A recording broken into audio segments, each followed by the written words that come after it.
Hello everyone and welcome to this video. In this video, I'll explain how you can delete your Shopify store. Now make sure you're logged in first to your Shopify account and go to your admin page. From here, click on settings. It should be on your bottom left corner. Then click on plan.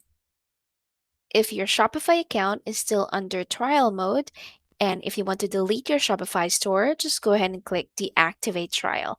If you have a current subscription, you should see deactivate subscription or cancel subscription, and then from there you can delete your store.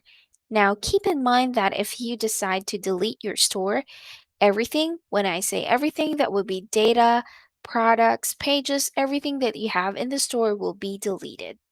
Now, if you have decided not to delete the store, but give it to someone else, go ahead and give users and permissions. Just right beside store owner, there is transfer ownership link. Go ahead and click that. From here, all you have to do is fill out these information and you should be able to transfer your store to a new owner.